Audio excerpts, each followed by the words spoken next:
Hi, my name's Aaron McManus, and this is the Battle Ready podcast, and I'm here joined by my father. I'm Erwin McManus, and I am Aaron's co-pilot here on the Battle Ready. And this week, we have kind of an interesting one. We tried something out on Tuesday where we just answered emails, and it was really cool because I was hoping to get through like 5 or 6 or 7 of them. We really only got to 2, and then we got one today that I thought was kind of interesting, and it was one that was like a little critical, maybe calling us heretical. It was pretty long. Rather long. And they seem to really love you and to be really uncertain about me. I think they loved me for the wrong reasons. No, it seems like the right reasons, but I thought it feels a little adversarial, a little bit of an edge to it. So we thought we should actually read it and talk about it. And you have to understand, we're strong people, but we're also sensitive people too.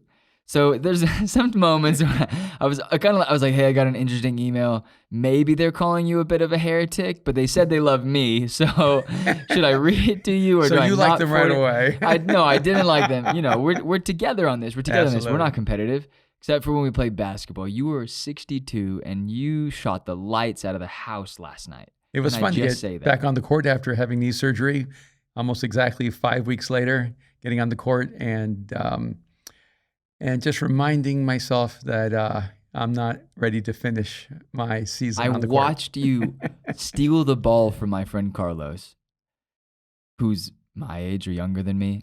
Steal the ball. He's a great basketball player. I'm an average basketball player. No, you're really You good. stole the ball. You did a step back 3-pointer, 1 foot, and I just watched his face. He just couldn't believe it. And it was game point. And it was it. And the game was over. And you know, we have a secret quarantine game that we kind of have an undisclosed location. For those of us who are in the bubble together. We're in the bubble. It's sure. We'll go. We're in the bubble. So I'm going to read a little bit of this email. So hang in there with me. And there's a little bit of typos. So we'll go with it. I'm not going to name who it is just because this one's a little bit different. But if you write emails at Aaron@battlereadypodcast.com. We love the emails, good or bad. Most of them are positive. And you should let us know if you mind them being read and if you'd like for your name to be mentioned. Yeah, because I kind of threw one of our new friends under the bus. But we love to mention you. We love the feedback. So if you send an email, say, I'm happy for you guys to use my name and read this on air. Yeah, or if you don't, we might use it anyways. We'll use it on air, but we'll not mention your name. Okay, so here we go. Hey, Aaron, I love the podcast and I love listening to you and your dad. You're both very realistic, and all people in the faith world, you guys speak what's in your mind most of the time in terms of faith is all about. I go back and forth with the same atheistic thinking your dad was talking about as well, which I think was in our last episode. You kind of made a mention of that, but definitely have a strong faith now. Every time I listen to Mosaic, your dad's message, or the podcast, something feels a bit off. Like in italics, is this really God's message? But I still love it because it's so relevant and more applicable than most faith-based talks. I don't like the term quote-unquote religious or Christian. I just finished listening to today's message, and I have to be honest, it kind of scares me spiritually to think what I'm listening to cannot be legit. This is the third dig on you. I'm so sorry. I do get that it's a podcast, meaning it's a convo and not a sermon. But your dad's words carry major weight. I know you all definitely have good intentions, but the thing that's a bit off is that Jesus/God are never really talked about. You bring up God more than your dad does. Do I get points for that? Which I respect more than anything and wait for, because a lot of people could BS all day and talk philosophy. Also, most people can't talk philosophy all day. It's truth that we're all after. It's truth that's gold right now. The messages are way more on self. I'm not sure what that means. About yourself, your inner world, which I understand why, but I hate to compare it to the whole, other major preacher she lists some other preachers, and I'm not going to throw them under a bus because they're our friends kind of thing. But the message of Jesus and God aren't really talked about. This is a long email. Is it okay that I keep going? Yeah, keep going. Like today. From what I understood, your dad was saying maybe Jesus won't return / he already has returned and inside of us. That's like some new age thinking that's most def a red flag. Matthew 24 isn't really Revelations. it's Jesus talking. And I love how your dad once said that whatever Jesus says is something he goes by for sure. She listened to the cross was the thing you did on Zoom. So I don't really get how he doesn't think Jesus is returning. It bummed me out because I reference your church to a lot of people who don't really believe in God. But this one convo caught me really off guard, as I honestly do believe Jesus will return literally. I never thought that was a debatable thing. Your dad's thoughts were amazing, but if it could have been done, I think it would have. Us becoming a new people and making the new earth beautiful here and now. She kind of gives us a sweet ending. By the way, not judging you / your dad at all. Completely love both your perspectives. Just really want it to be true because, as mentioned, that's all I'm really after at the end of it all. Much love. There's a lot there. She also said some other things, but it doesn't matter. She loves you. No, I don't know if she did. This has been my dilemma my whole life. That I'm either loved in association or hated in association, but there is no in between. It is never like it is the greatest example of the sins of the father. Passed on to the children. Passed on. But it's like everything from my freshman year in college. I was already super nerdy in high school. Mm-hmm. Mom dressed me. I was underdeveloped 14-year-old. I think I might have been still 13. I had a pink roller backpack. I had a sweater vest on my first day. I had a part down the middle. I had braces.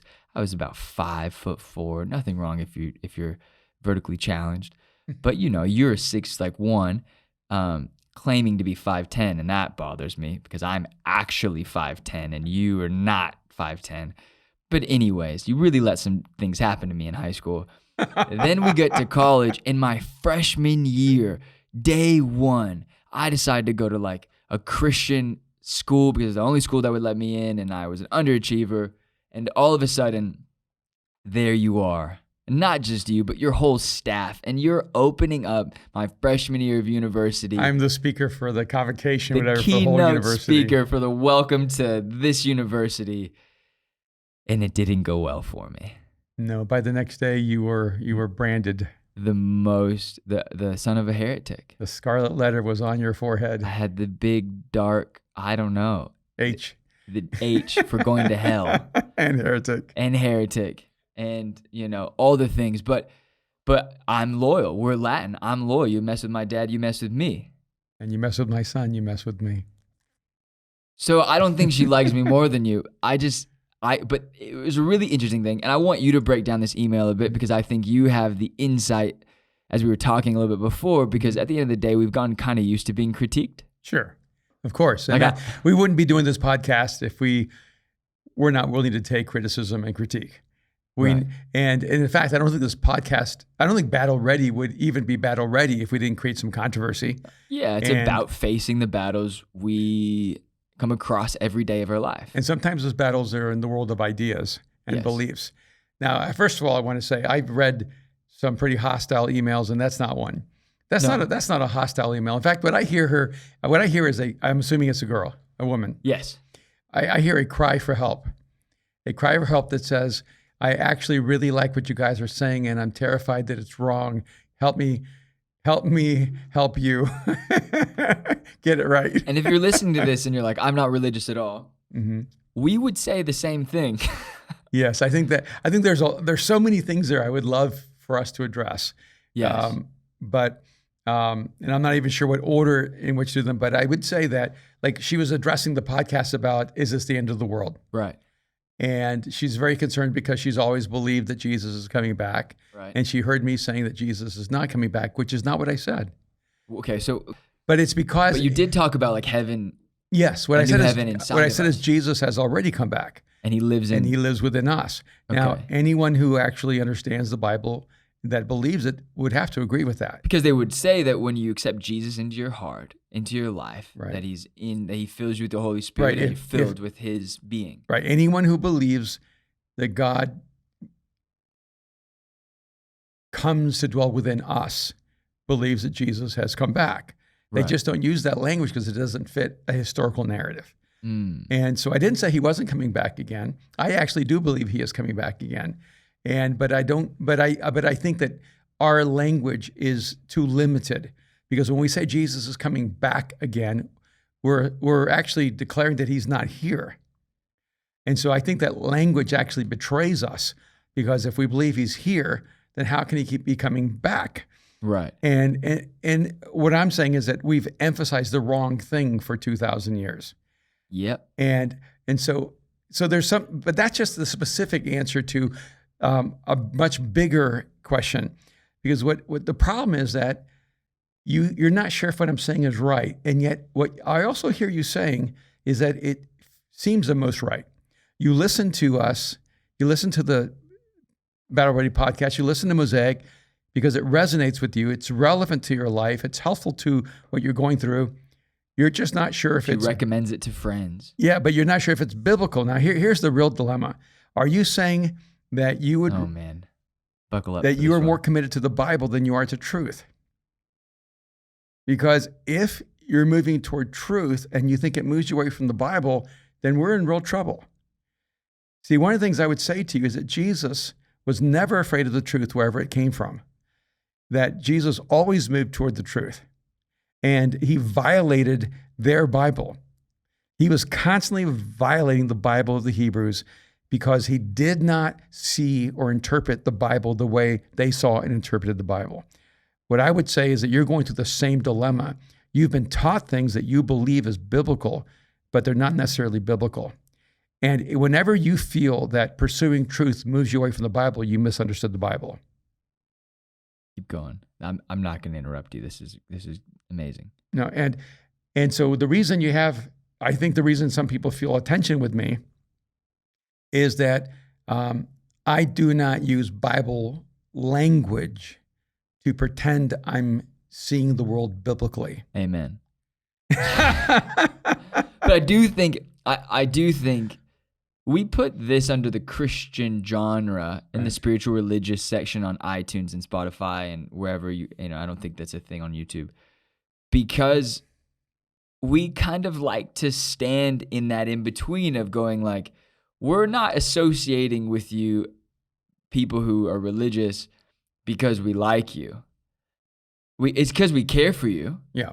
But it's not necessarily because we agree with you or even resonate with you. If anything, it's to be who we are and express the truth we have come to know through Jesus or through life or through philosophy, XYZ, but also to go like, it was a distinction I made when I was younger and I came back from New York City and I didn't ever really love church. I didn't like church. I loved Jesus, but I didn't live like him. But a lot of it was because I didn't like the people who lived like him either. And we stand in kind of this space and I go, especially when I meet people, they go, "You're really religious, huh?" And I'm like, "No, I'm really not religious. Right. I'm really like someone who's faithful. I have a lot of faith. If anything, we're mystical. I believe that there's stuff going on around us, and only when you become attuned to it do you start to accept that into your understanding that not everything is just black and white or just cause and effect, that there is so much more. That it's not just the material world. Not just the material. There's a supernatural world. There's a spiritual world. There's dark and there's light. But I do think that when I came back, you were so specific about what kind of language I brought into the space that I was coming back into. Yes. And I was so churchy. Yeah, you were a part of a great church in New York. Awesome people, awesome church. But you learned so much Christian churchy language that you didn't actually fit the culture here. And it didn't fit. It definitely didn't fit your culture. And only like the super Christian people that grew up in church understood what I was saying. That's true. A lot of people here actually really appreciated it. It was the first time they felt like there was an insider. But then we would have this conversation, me and you, of like, what is it about us that causes us to create our own internal language? Because I had this realization. Am I talking too much? No, this is good. I had this conversation with like a new friend, and then I like having this conversation, and I made this new friend, and then I was like talking to my other friends. Like, I don't know if I could bring a new friend into my other friends, not my old friends, but my friends that I've had more history with, because there's so much insider language. There's so many internal jokes. There's so many, like, there's just crazy things. And there's this history that I'm like, do we create things that alienate other people because we're so focused on our internal conversations that we don't ever actually look outside of ourselves to think what other people would feel if they were sitting in the room with us? Yes. And you know what came to mind when you're saying that was, have you ever had like a dinner where everyone spoke a different language but you? Yes, every time I go to Mexico. And then you have to have someone who's willing to interpret for you. Yes, thank you, Roy. and Christianity has become this insider dinner where a person outside of faith cannot understand what we're saying, but no one is willing to be an interpreter. So we're the opposite. Yes. We've stripped away the Christian language, the religious language, and we really use a very open source human language that anyone who walks in would feel comfortable understanding. And we kind of leave it up to the spiritual experience, the Holy Spirit, the experience that would happen. Someone might encounter God in that moment to fill the space, not our words. And what I think is funny, like people say to me, how did you learn how to communicate this way? I'm going, well, it's called being a human being. Okay. It's religion. So you're saying we're inhumane when we're in our most religious selves? Inhumane, yes. Because you learn a language that's an insider language to let people know that they don't belong. And I just refused to accept that language. And what's interesting to me is because I'm a linguist in huge part. I love languages. English is my second language. Which is crazy. What's your first language? Spanish. Okay. And people would ask me, well, how is it possible as a first generation immigrant that you don't speak English with an accent? And I would explain it's because I'm a good listener, because accents are all about listening. And when you listen, you actually learn how other people communicate. And what I would say is that Mosaic speaks human without an accent. That when a person who doesn't believe in God listens to us, the language makes sense. But what happens is that the Christian feels like there's something off. See, what's off is all the religious jargon. What's off is that you're not hearing the cliches that make you comfortable. What's off is that we're not hitting all the emotional buttons that make you certain of your belief system. I think the Christian, No, go ahead. Is it a natural space to kind of jump in?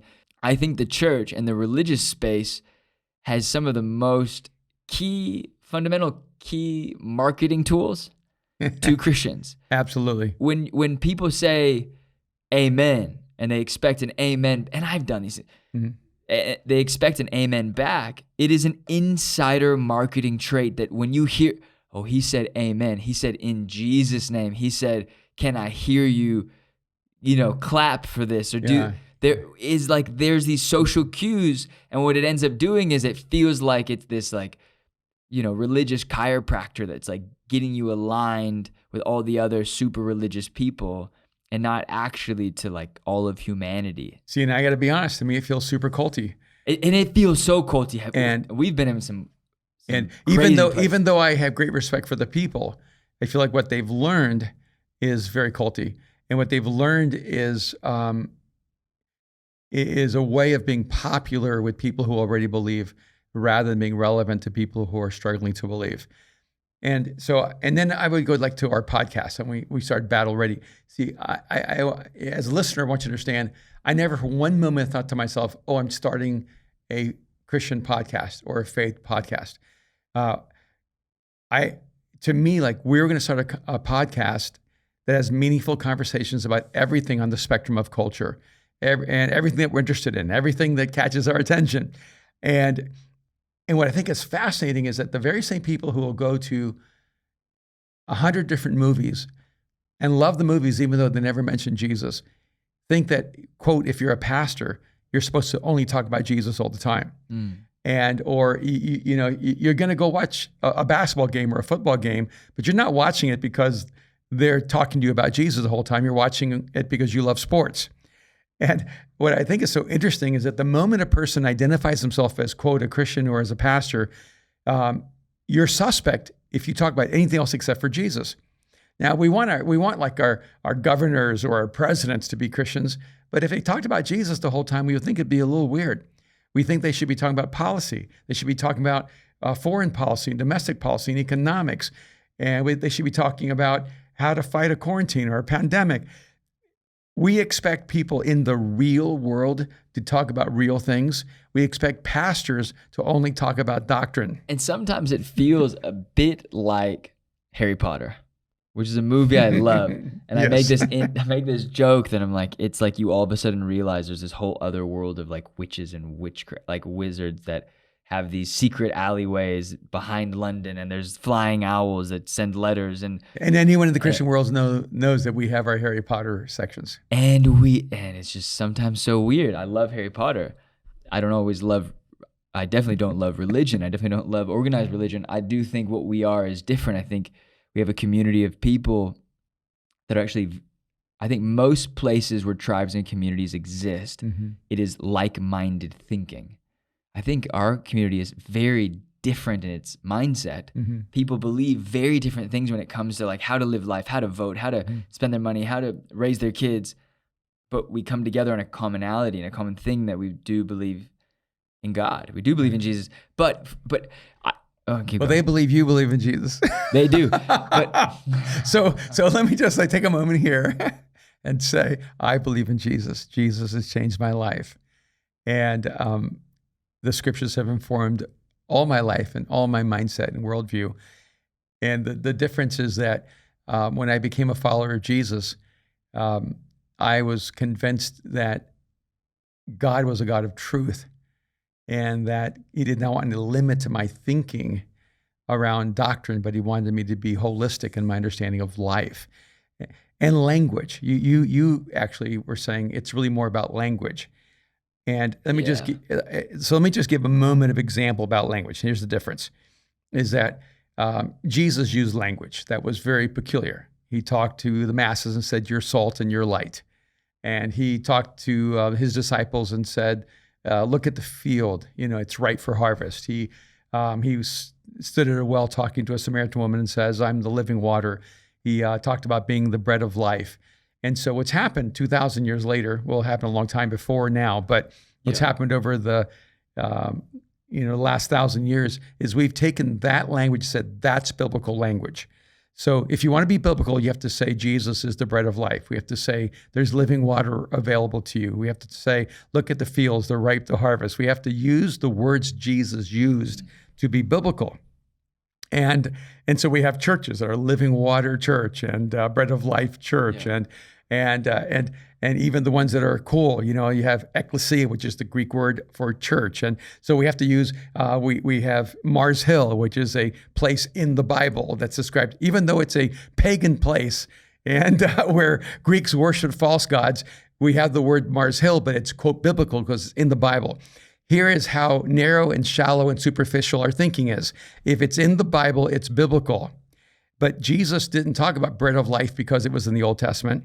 He didn't talk about living water because it's in the Old Testament. He didn't say, look at the fields are ripe to harvest because they're in the Old Testament. He wasn't quoting the Bible. He was looking around and he saw a field of wheat and said, look at the wheat.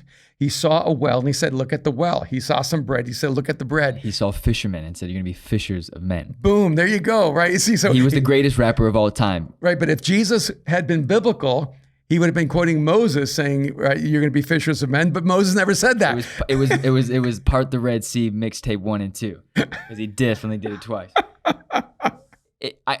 You're saying is that it was contextual language for the times. Right, so the way I'm being measured, see, the way you feel uncomfortable with my language is the same way the people who listened to Jesus were uncomfortable with his language. He was not using biblical language. He was using human language. And 2,000 years later, we need to stop pretending we're biblical just because we use biblical images. Because we all pretend to be farmers. And what I explained to this woman, it could be a guy actually, but I don't think it is. It gave the initials. Person. What I responded to when I read this email, when I responded to her, what I said to this person is that I don't actually think the issue is my dad's beliefs, because you're drawn to what he's saying. You even share it, you know how big of a deal it is to share it with your friends. Like there's moments where I don't want to share things I said with my friends, right? But you obviously share it for a reason. It resonates with your soul, but you feel uncomfortable about it. And I explained that story of me coming from New York to LA. But what had happened was I found people that I really resonated with, and so I started picking up their language. People who meet me oftentimes like, do you have an Australian accent? I'm like, no. Do you have a Southern accent? No. But sometimes I do, because I picked up isms from people that I really respected who were both Southern. You're a really good listener, so you always pick up the accent wherever you are. And you know what? Because Joel Houston and all the Australians were really cool and great and kind people. And Carl Lenz was powerful and had so much authority, and I looked up to him so much. So you pick up, and I've picked up your hand motions. Like when you respect someone and when you're around them and when you feel like you're loved, you start picking up things that the tribe has. I just need to send you just to hang around TD Jakes for a while, so you come back some of that. I'll come back with a low voice. and then it's Do amazing. you But this is why this is so important, by the way. Yes. Your struggle isn't with me. Your struggle is a tension between truth and belief. And whenever truth begins to violate your beliefs, you get nervous. And by the way, this podcast, even if I never say Jesus' name, it's always informed by who Jesus is in my life. Yeah. And I think it's more important to be informed by God than it is to always using God's name. I think a lot of people use God's name and they're not carrying forward either the values or the mindset or the culture that reflects who God is. I mean, historically, even just in this country, so many people, powerful people have done evil things in God's name. Absolutely. Slavery being one of the largest, biggest, most important things.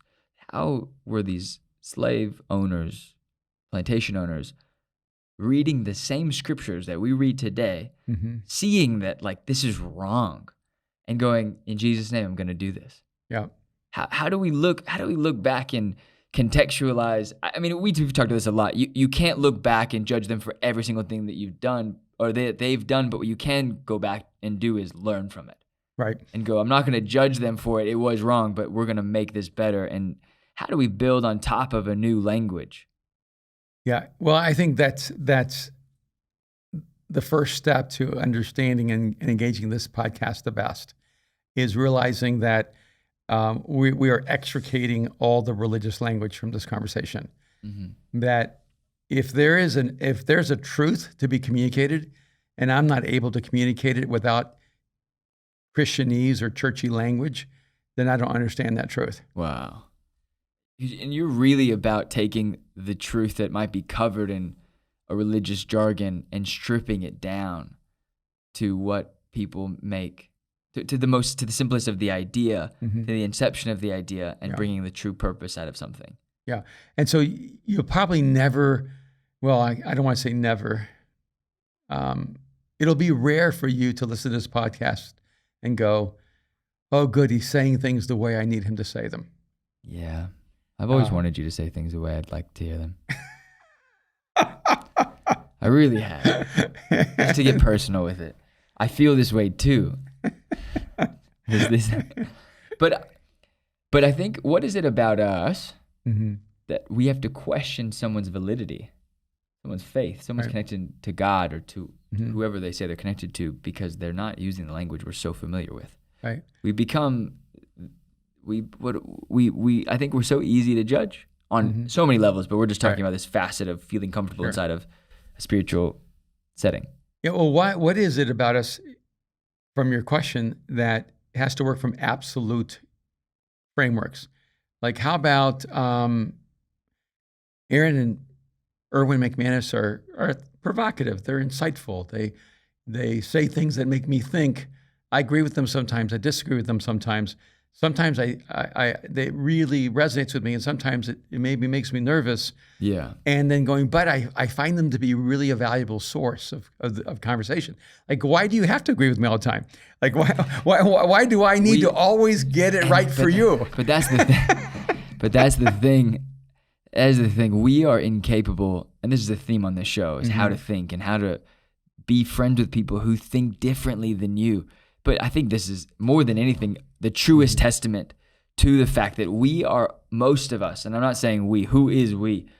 I am not that. But sometimes I am. Like I want to just hang out with people that make me feel comfortable and that seem like me sometimes. Yeah. Even though all my friends are diverse, but that's just the context of the city we're in. Would your close friends be your close friends without the insider language? Yeah, I mean, you mean for me personally? Just in general, or is it just natural that that as humans we create insider language? Insider language. Yeah, I think that the people who connect to me best are the ones who have a more open language, and they get it.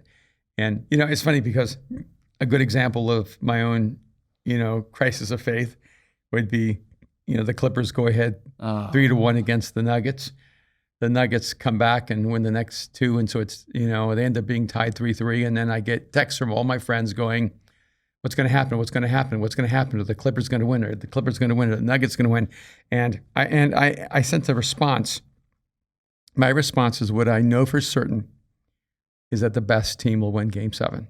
No, I don't want the best team to win Game 7. I want to win Game 7. I want us to win Game 7. And you know what? We think that being biblical is knowing Nuggets are going to win or knowing Clippers are going to win. And what this podcast is about the principle that goes above the application. See, what I know is the way that these sports are designed with Game 7s is that it's one of the best processes for the best team to win. And whether we like it or not, like you can argue later, well, the Nuggets were better or the Clippers were better, but I've seen this process for years now, and what I have to accept is whether it's my team or not, that the way it's set up, it's highest percentage that the best team actually does advance. And this is the problem. In faith, we want the person who can tell us who's going to win rather than why they're going to win. See, and on Battle Ready, people want me to tell them what to do rather than how to think. I'm going to be honest. I'm one of those people. I would like for you to tell me what exactly to do and how to do it and how I'll be successful if I do it. I want to be reassured. Yes. But I want to be reassured in so many things in my life. I talk to you all the time.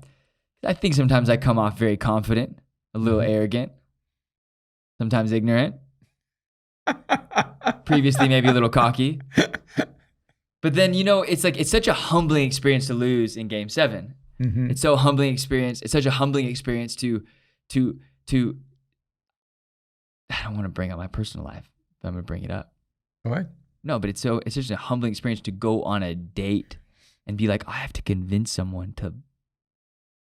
And then people get really mad about that. Well, you don't have to convince anyone. If it's meant to be, it's meant to be. Like God doesn't really work like that with me. I do think that God works God has given me everything I've asked for. And so it's a challenge, it's two challenges. One, do I dream bigger, ask for more? Or am I faithful to little things and then it's going to grow into the big things? I'm going to push back. Oh, no. I'm going to push back. I'm sorry. When you say I've got to convince this person to like me. Is that so unhealthy? Yes, because it just shows that you're not secure enough to believe someone will like you just the way you are. I think sometimes I'm too self-aware or just unaware, and I just go like, will anyone like me? Because I don't know if I always like me. Yes, like me. So what I mean with that though is that we all have, so in the conversation when we're hanging out with someone that you don't know, that it's new, at first it's like, there's no worries when you're just friends. Right. And then there's like an intention. You're like, okay. So then the language shifts because the language, everything has intention and you're walking on kind of glass.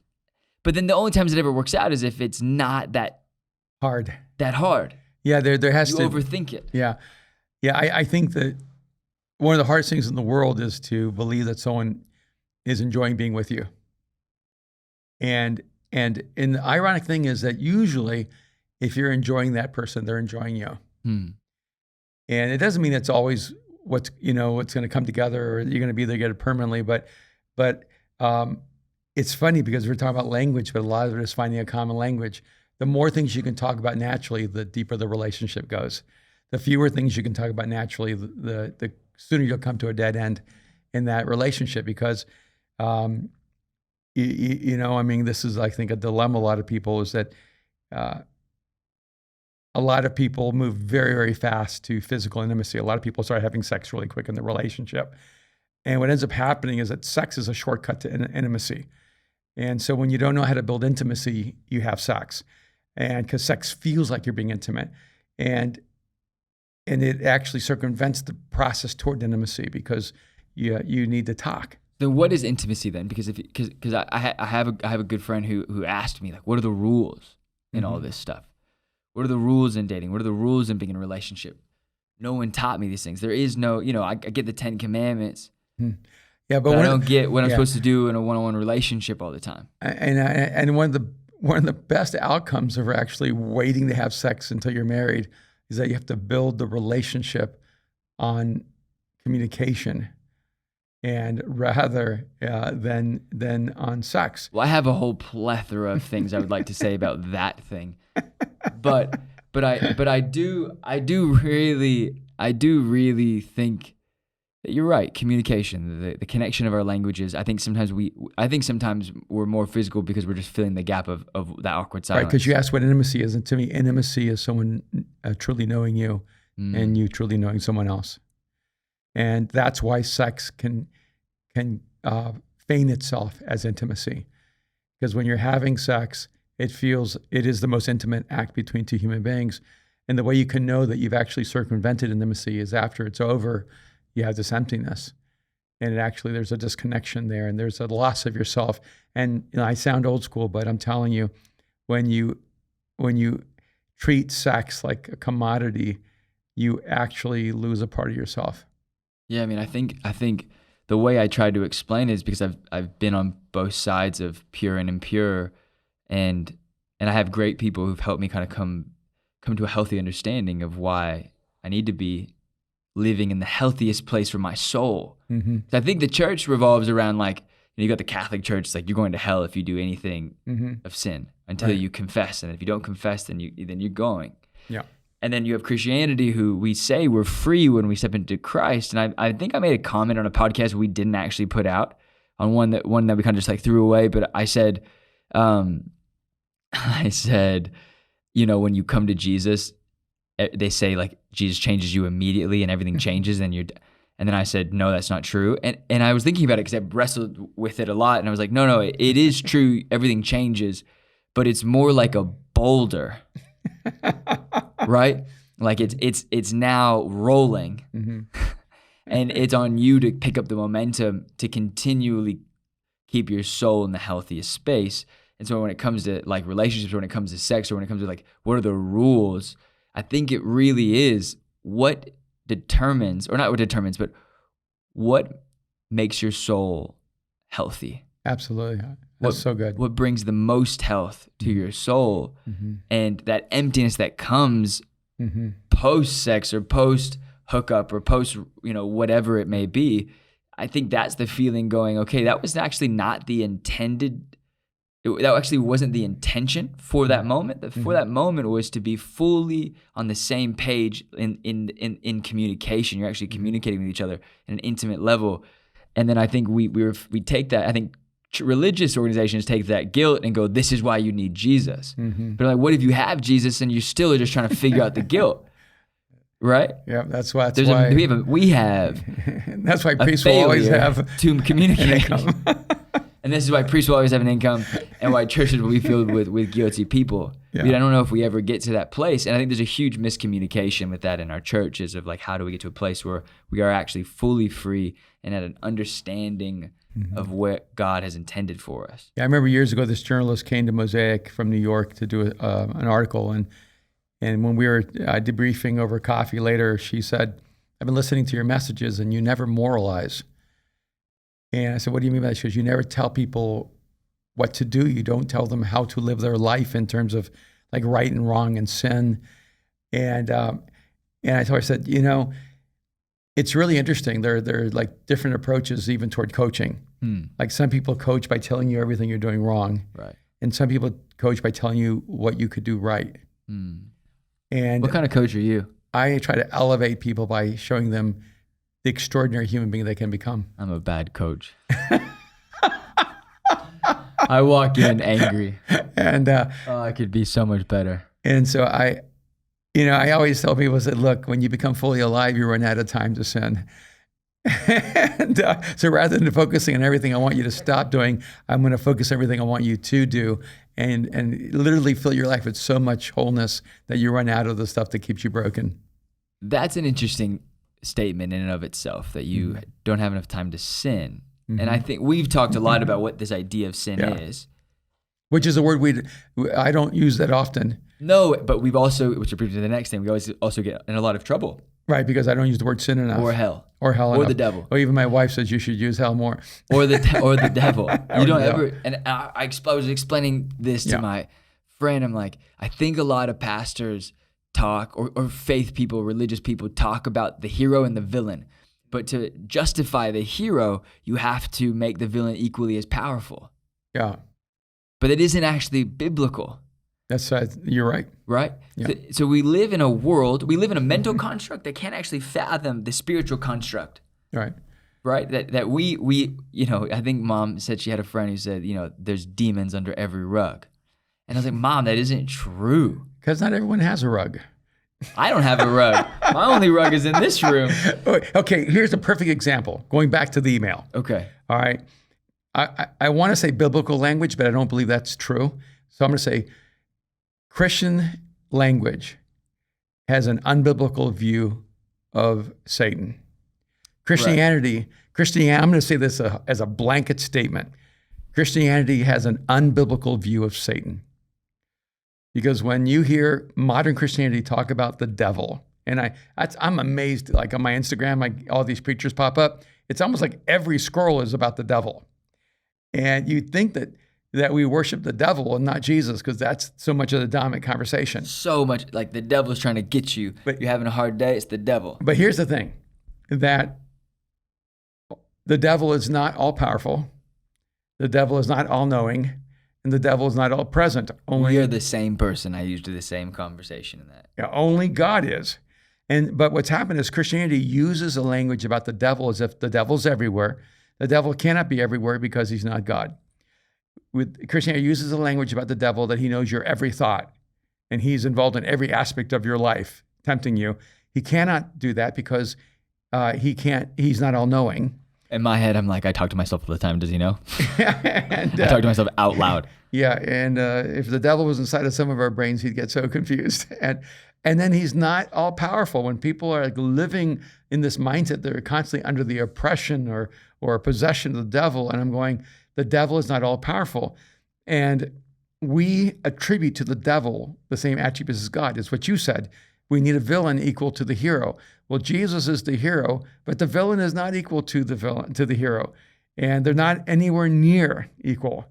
And so I was going in to speak one time at this church, and I saw the sign right before I walked on the podium, said, "Not today, devil, not today." Tell the devil no, not today. Is that a song or something like that? It is.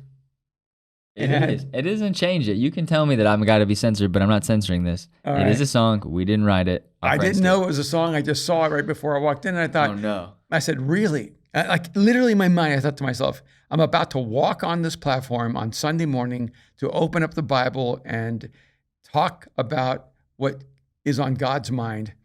And the last thing you want me to think about before I walk on the stage is the devil. I mean, why am I saying, not today, devil, not today? Because when the moment you say that, what you're thinking about is the devil. And so a person would go, Erwin doesn't believe in the devil. No, actually, I think I'm more biblical. I don't believe in the devil you've created. But I do believe in the Satan that the scriptures talk about. And I do believe in the devil that Jesus engaged and confronted. So then why is it such a topic of conversation? Is it because when it comes to organizations, there has to be a level of fear and control? I think it's... Or is it self-mandated? I think some of it is that religion, whether right or wrong, good or evil, or connected to truth or not, is all born out of some level of superstition. And, you see, you're too young, but there used to be a comedian called Flip Wilson. And definitely don't know who that is. And he would say, the devil made me do it. And that was like his big punchline, the devil made me do it. And I thought, wow, the only person who still believes that are Christians. And I think that, when people go, oh, that was the devil, and I go, no, that's just your stupidity. Stop attributing to something spiritual something that's just you being stupid. And I think a lot of it is an abdication of personal responsibility.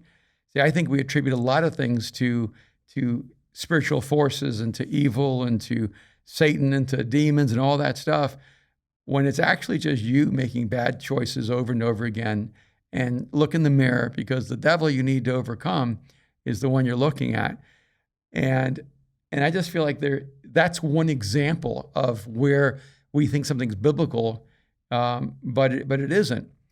And I think it's so important to look at the Bible. Like, I'm actually incredibly mystical, because when I read the Bible, and I was told you can't use the word mystical, that's not biblical.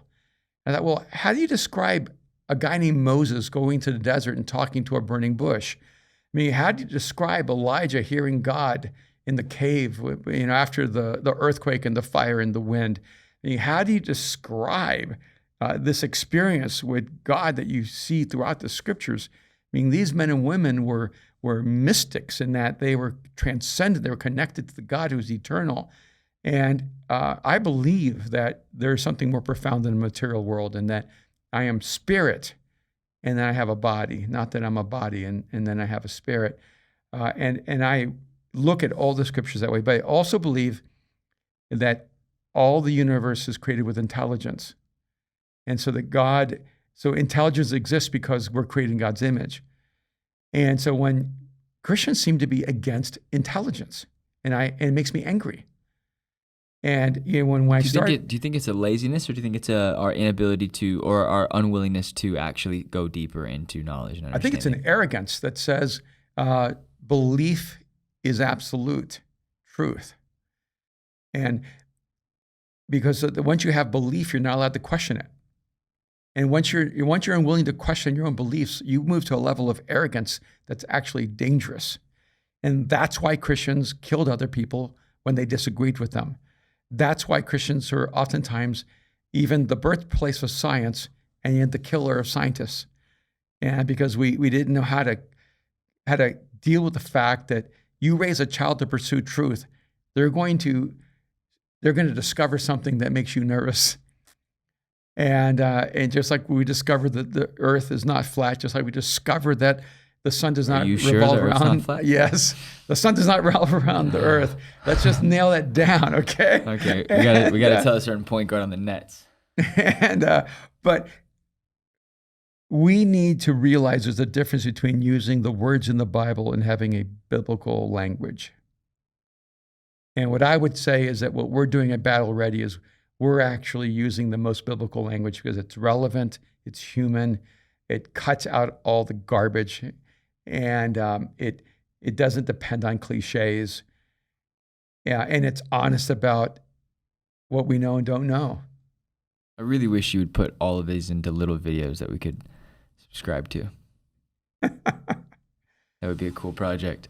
I think you have such a unique way of seeing the world. You have such a unique way of communicating. You're obviously a gifted communicator who has something so much bigger on your life than just your ability to communicate. You actually resonate with you have a resounding like wavelength in your words that resonate with people on such a deeper level. And I think sometimes it can become almost terrifying for people because it's unachievable. Because I think we've talked about this a lot. You're like, here are the 5 things you can do to be a better speaker. Mm-hmm. And I'm like, I know what you're saying. I cannot achieve what you are telling me to accomplish. And I think so much of what you're great at is that you've spent 4 decades mastering language and creating new isms that are not isms. They are just normal words. I remember when we started using the word human a lot. Yeah. Because it was not popular when I started using it. No, and even then, people call us out going like, you say human a lot because that's what we are. Yeah, so Henry Cloud came to me and goes, you're the perfect Christian humanist. This is decades ago. And I said, what do you mean? He goes, you completely believe in Jesus, and yet you completely believe in humanity. I think Jesus was actually the greatest humanist in the world. Right, because he was the one pure, true human. But he cared about humanity more than anything. That's right, and didn't want to wipe us out. He wanted to redeem us and restore our humanity. And to me, that's actually incredibly beautiful.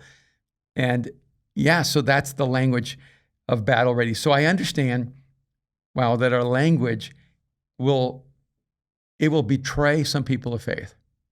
They feel like you're not using the right language. And every once in a while, I just feel like I need to go down the checklist and go, I believe this, I believe this, I believe this, I believe this. And yet, when I started Mosaic, I think at the beginning, I wanted to integrate creativity and spirituality. But as I've grown older, maybe wiser, for me, it was integration of creativity, spirituality, and intelligence. And I don't want to confuse academics with intelligence. Christianity is very academic, and that's everywhere Christianity is dead. It's incredibly academic. And that's why when you have universities and seminaries that treat the Bible as if it's a document for academics, it's dead. There's no life there. But Christianity needs to become more intelligent. It needs to become more thoughtful. If you cannot defend your ideas without the Bible, you actually don't understand them with the Bible. Wow. And if your view of reality doesn't hold up without the Bible, you're in real trouble, because the Bible is connected to all of creation. Otherwise, you're actually denying the fact that God created creation and the Bible. Wait, break that down for me a bit. I'm not entirely sure what you mean by that. If God spoke, if you believe in the Bible, and I do, then the same God that breathed life or truth into the Bible is the same God who breathed life into the universe. The same intelligence that created the cosmos is the same intelligence that created Colossians. And so you can't expect the universe to violate the truth of the scriptures, and you cannot expect the scriptures to violate the truths of the universe, because God wrote them all. And just like created the truth of being human. And so when I was a brand new follower of Christ, I spent about 10 years working with urban poor in the world of violence and crime and drug cartels. And at first, the way I had approached the Bible was not as a theologian, but was as an anthropologist. I asked myself, can the Bible explain us? Is it the best explanation of being human? And if the Bible can explain us, it can also give us a way to regaining our humanity and our wholeness. And what I found in those 10 years of working with the most broken in society was that if you allow the biblical view of humanity to guide your life, you'll become more whole. And even now, science is saying that, neuroscience is saying it. Like the Bible has forever said gratitude is central to human health.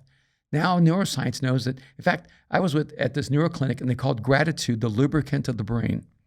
That when you're ungrateful, your brain becomes rigid and incapable of handling new truth, new ideas, loses its pliability. When you're grateful, your brain becomes more adaptive, more pliable, more inventive, and more creative.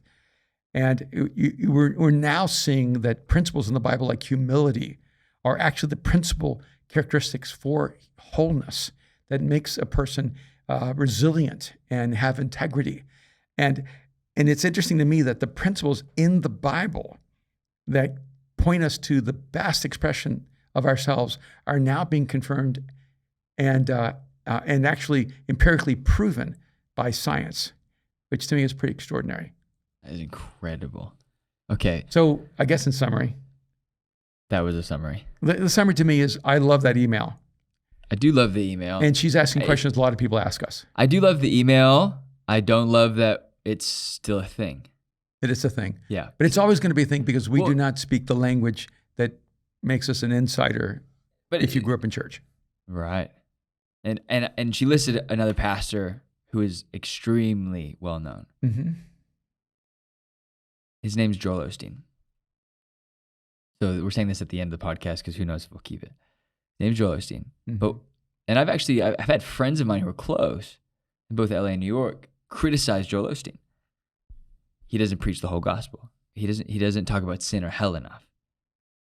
Because he's not a sin or hell guy. He smiles a lot. He's really kind. He's really intelligent, but he's also just a warm person. You can't fake that level of warmth. And I think it's ironic because I think when things are so grand, people think that it's fake, that it's put on. Yeah, I have to say that I didn't know Joel Osteen, and But you do now. I do now, and but I would have said probably his approach to communication wouldn't necessarily be the first approach that would resonate with me, because I'm not his audience. He really cares about people who are so far away from God, so far away from Jesus, and he's convinced that love and kindness is the best avenue to bring people to Jesus. But Isn't it odd? I know. It sounds so foreign to so many people, I think. But I am going to share a personal story. Okay. 3 years ago, I found out I had cancer, 3.5 years ago. Yeah, it's been a while, 4 years. And I kept it completely private until the Sunday before I had surgery on Tuesday. Mm-hmm. So Sunday morning here at Mosaic, I announced to the church, to Mosaic, that I had cancer and I was going to have surgery on Tuesday.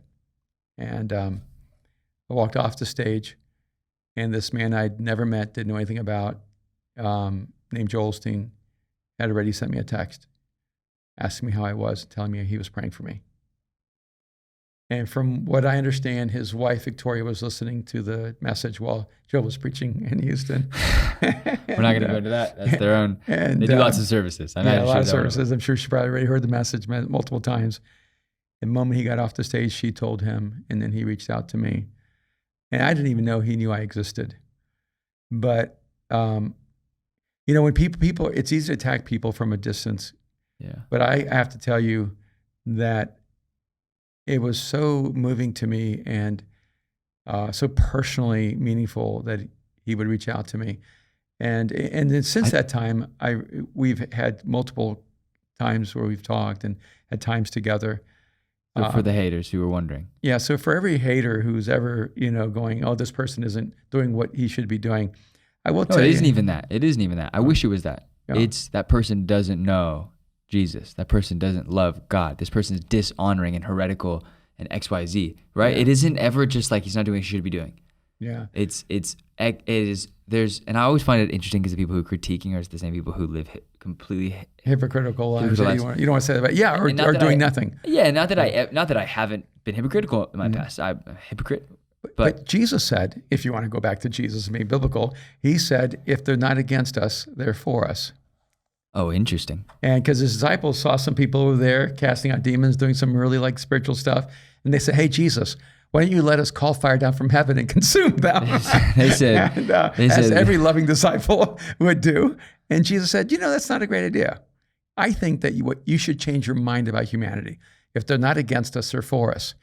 So why is it that we want to destroy everyone who's for us when they're not against us? I know. And he's one of the kindest people. Yeah. And I think sometimes it just feels good to hate people who are doing it better than us, or are more effective than us, or maybe just better human beings than us. So it's like the tall poppy syndrome, except for he's just like the tallest poppy.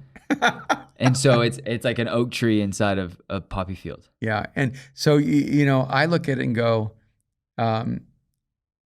Mosaic is so different than Lakewood. Yeah. And I could never be Joel Osteen, and I don't think Joel would ever want to be me. But it's really nice to be able to say, we've eaten together, we've spent time together, and I've always been amazed going, wow, this guy is the nicest guy on the earth. I wish I were this kind. I wish I could be this good of a human being. Well, if you wish it, I have no chance.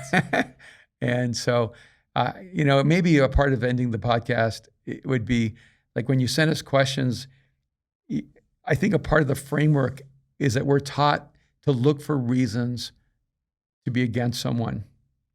And rather, we should start looking for reasons to be for each other. Right.